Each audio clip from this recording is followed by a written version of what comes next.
If your Big Bear Lake home has been sitting on the market and you're starting to wonder, should I drop the price or just wait it out a little longer? This video is going to be for you. I'm Bradford King with the Bradford King Group. I work exclusively in Big Bear Lake and the surrounding mountain areas. Today, I want to give you guys a straight, honest answer to that question, backed by what the actual data is telling us right now in 2026. First, let's talk about where the market actually stands, because context matters. Big Bear Lake is not a typical suburban housing market, as many of you already know.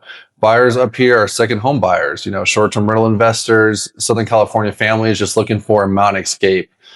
Demand up here runs on seasons. You got tourism, that cycles up and down, and STR income potential does, impact house sales as well. It's not the same rhythm as a tract home in the valley. And here's a number you guys all need to know right now. As of this video, this last 2 months in Big Bear, the average days on market is actually up to 134 days, while the median sales price is sitting at $550K. Inventory is up. This is definitely still a buyer's market. However, well-priced homes are moving, while the overpriced homes are not. The question isn't whether the market is slow. The question is whether you're positioned to win in this market and how you're actually existing in that today. Here's something most sellers don't fully appreciate till it's too late. The first 14 to 21 days your home is on the market is your highest leveraged window. The moment your listing goes live, every active buyer sees it. Local agents are sending it to their pre-qualified clients, hopefully if they're in touch with the market. STR investors are running the rental income numbers. Second home buyers are booking weekend trips to come see it. If a strong showing activity and serious interest don't show up in that window, then the psychology of the market, especially in your house, starts to shift. Buyers stop asking, should we go see this, and start asking, why hasn't this sold yet? Is something wrong with it? How low are they going to go?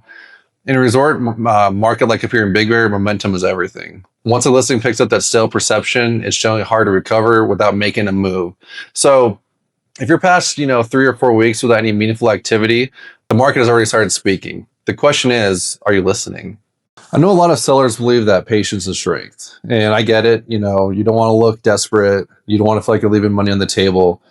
But here's what I see happen consistently when sellers decide just to give it another 30, 60 days, whatever it is. Showing volume keeps dropping. Fresh listings come on the market, and they absorb all the buyers that were looking at your house anyways. And, once the buyer sense that the home has been sitting, they're not going to show up usually with full price offers. They're going to show up with lowball numbers, list of repair requests. You end up with a price reduction anyways. You just get there with less leverage than you had a month ago. And here in Big Bear specifically, we have seasonality. Missing your window depending on when you're winter, summer, spring, whenever you're on, because of overpriced listing, it doesn't just cost you time. It can push you into slower months. And depending on where you're at, that can mess up the dynamics and make it even tougher for you. Sellers who are decisive, well-timed, and make adjustments to protect their equity far better than those who wait for the market to force their hand. So how do you actually know if a price reduction is the right call? Here are 4 questions I walk through with every seller. Number 1, are you getting showings but no offers? If you are, that tells me buyers like the home, they just don't like the price. We might be just slightly elevated where we should be at. Number 2, are you getting almost no showings at all? That means you're definitely grossly overpriced of where you should be in the active range for what buyers are filtering for your home specifically. Number 3, did a better positioned home just list nearby? Buyers aren't comparing your home to sales from 6 months ago. They're comparing you to what's available right now. And last but not least, were you priced on a peak season sale? Was it fluctuating? What were you chasing the market? There's many conditions where you're chasing them. We have to go over that in detail. If 2 or more of these apply to your situation, the issue almost certainly isn't just your marketing, it's your positioning. Now, if you decide to make a move, that's right. There's a right and wrong way to do it. A $10,000 price reduction seems like a lot, but if it doesn't move you into the new buyer search bracket, it accomplishes absolutely nothing. Buyers won't even see it because their search filters haven't changed. A properly engineered adjustment is one that drops you just below a key price threshold that completely restarts the conversation. It makes your home feel new to the market. It also puts you in front of buyers that weren't even seeing it before.